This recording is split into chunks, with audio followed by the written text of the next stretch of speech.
ये कहानी है केप टाउन के अनपढ़ सर्जन मिस्टर हैमिल्टन की कि जिसको मास्टर ऑफ मेडिसिन की एजाजी डिग्री दी गई, जो ना लिखना जानता था और ना ही पढ़ना। तो फिर आखिर ये कैसे मुमकिन हुआ कि उसे डिग्री भी मिली और इज्जत भी। नाज़रीन ग्रामी, केप टाउन की मेडिकल यूनिवर्सिटी को तबई दुनिया में मुमताज हैसियत हासिल है।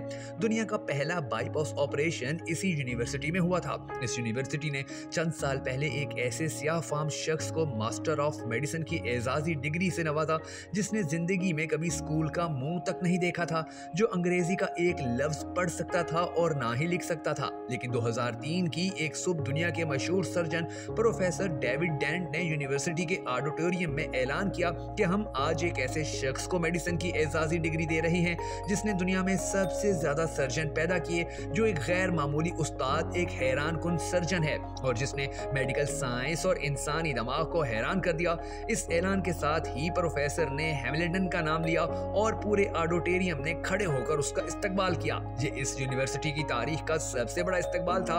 हैमिल्टन केप टाउन के एक दूर दराज गांव सनी एंटनी में पैदा हुआ। उसके वालिदैन चरवाहे थे। वो बकरी की खाल पहनता था और पहाड़ों पर सारा दिन नंगे पांव फिरता था। बचपन में उसका वालिद बीमार हो गया, लिहाजा वो भेड़ बकरियां छोड़कर केप टाउन आ गया।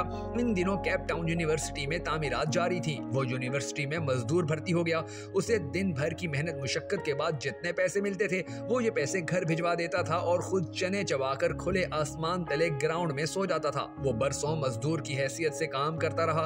तामीरात का सिलसिला खत्म हुआ तो वो यूनिवर्सिटी में माली भर्ती हो गया। उसे टेनिस कोर्ट की घास काटने का काम मिला। वो रोज टेनिस कोर्ट पहुंचता और घास काटना शुरू कर देता। वो 3 बरस तक ये काम करता रहा। फिर उसकी जिंदगी में एक अजीब मोड़ आया। वो मेडिकल साइंस के उस मकाम तक पहुंच गया जहां तक आज तक कोई दूसरा शख्स नहीं पहुंचा। ये एक नरम और गर्म सुबह थी। प्रोफेसर रॉबर्ट जोइस ज़राफ़े पर तहकीक कर रहे थे। वो ये देखना चाहते थे कि जब ज़राफ़ा पानी पीने के लिए गर्दन झुकाता है तो उसे गशी का दौरा क्यों नहीं पड़ता। उन्होंने ऑपरेशन टेबल पर एक ज़राफ़ा लिटाया, उसे बेहोश किया, लेकिन जो ही ऑपरेशन शुरू हुआ ज़राफ़े ने गर्दन हिला दी। चनाचा उन्हें एक ऐसे मजबूत शख्स की जरूरत पड़ गई जो ऑपरेशन के दौरान ज़राफ़े की गर्दन जकड़ कर रखे। प्रोफेसर ऑपरेशन थिएटर से बाहर आए। सामने हैमिल्टन घास काट रहा था। प्रोफेसर ने देखा वो एक मजबूत कद काठ का सेहतमंद जवान है। उन्होंने उसे इशारे से बुलाया और उसे ज़राफ़े की गर्दन पकड़ने का हुक्म दे दिया। हैमिल्टन ने गर्दन पकड़ ली। ये ऑपरेशन 8 घंटे जारी रहा। इस दौरान डॉक्टर चाय और कॉफी के वक्फे करते रहे, लेकिन हैमिल्टन ज़राफ़े की गर्दन थामे खड़ा रहा। ऑपरेशन खत्म हुआ तो वो चुपचाप बाहर निकला और जाकर घास काटना शुरू कर दी। दूसरे दिन प्रोफेसर ने उसे दोबारा बुला लिया। वो आया और ज़राफ़े की गर्दन पकड़कर खड़ा हो गया। उसके बाद ये उसकी रूटीन हो गई। वो यूनिवर्सिटी आता, 8-10 घंटे ऑपरेशन थिएटर में जानवरों को पकड़ता और उसके बाद टेनिस कोर्ट की घास काटने लगता। वो कई महीने दोहरा काम करता रहा और उसने इस ड्यूटी का किसी किस्म का इजाफी मुआवजा तलब किया और ना ही शिकायत की। प्रोफेसर रॉबर्ट जोइस उसकी इस्तकामत और अखलाक से मुतासिर हो गए और उन्होंने उसे माली से लैब असिस्टेंट बना दिया। हैमिल्टन की प्रमोशन हो गई। वो अब यूनिवर्सिटी आता, ऑपरेशन थिएटर पहुंचता और सर्जनों की मदद करता। ये सिलसिला भी बरसों जारी रहा। 1958 में उसकी जिंदगी में दूसरा अहम मोड़ आया। उस साल डॉक्टर बर्नार्ड यूनिवर्सिटी आए और उन्होंने दिल की मुंतकिली के ऑपरेशन शुरू कर दिए। हैमिल्टन उनका असिस्टेंट बन गया और वो डॉक्टर बर्नार्ड के काम को गौर से देखता रहता। उन ऑपरेशनों के दौरान वो असिस्टेंट से एडिशनल सर्जन बन गया। अब डॉक्टर ऑपरेशन करते और ऑपरेशन के बाद उसे टांके लगाने का फरीजा सौंप देते। वो इंतहाई शानदार टांके लगाता था।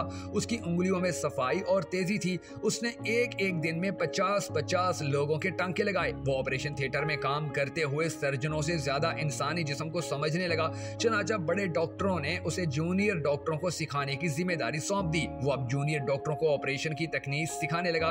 वो आहिस्ता आहिस्ता यूनिवर्सिटी की अहम तरीन शख्सियत बन गया। वो मेडिकल साइंस की इस्तिलाहात से नावाकिफ था, लेकिन वो दुनिया के बड़े से बड़े सर्जन से बेहतर सर्जन था। 1970 में उसकी जिंदगी में तीसरा मोड़ आया।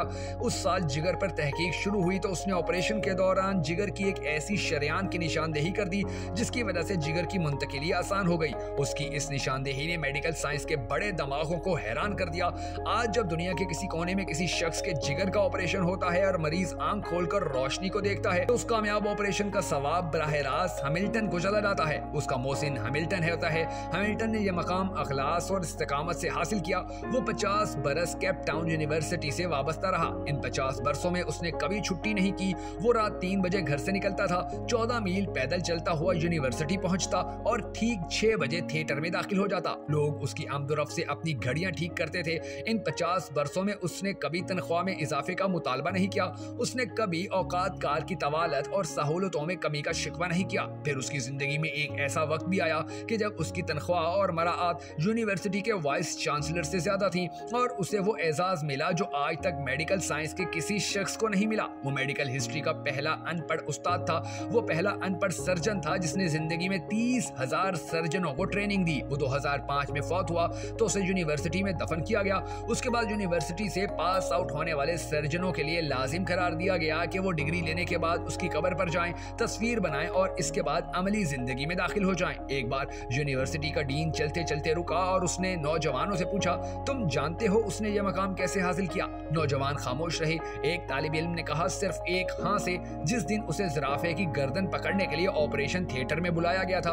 अगर वो उस दिन इनकार कर देता, अगर वो उस दिन ये कह देता मैं माली हूँ, मेरा काम ज़राफों की गर्दनें पकड़ना नहीं, तो वो मरते दम तक माली रहता। ये उसकी एक हाँ और 8 घंटे की इजाफी मुशक्कत थी जिसने उसके लिए कामयाबी के दरवाजे खोल दिए और वो सर्जनों का सर्जन बन गया। हम में से ज्यादातर लोग जिंदगी भर जॉब की तलाश करते रहते हैं, जबकि हमें काम तलाश करना चाहिए। दुनिया की हर जॉब का कोई ना कोई क्राइटेरिया होता है और ये जॉब सिर्फ उस शख्स को मिलती है जो उस क्राइटेरिया पर पूरा उतरता है, जबकि काम का कोई क्राइटेरिया नहीं होता।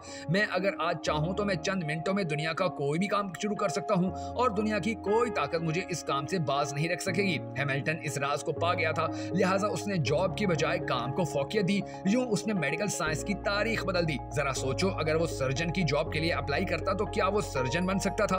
कभी नहीं। लेकिन उसने खुरपा नीचे रखा, ज़राफे की गर्दन थामी और सर्जनों का सर्जन बन गया। और हम इसलिए बेरोजगार और नाकाम रहते हैं कि सिर्फ जॉब तलाश करते हैं, काम नहीं। नाज़रीन गिरामी, अगर आपको हमारी ये दिलचस्प वीडियो पसंद आई हो तो हमारी हौसला अफजाई करते हुए इसे शेयर जरूर कर दीजिएगा।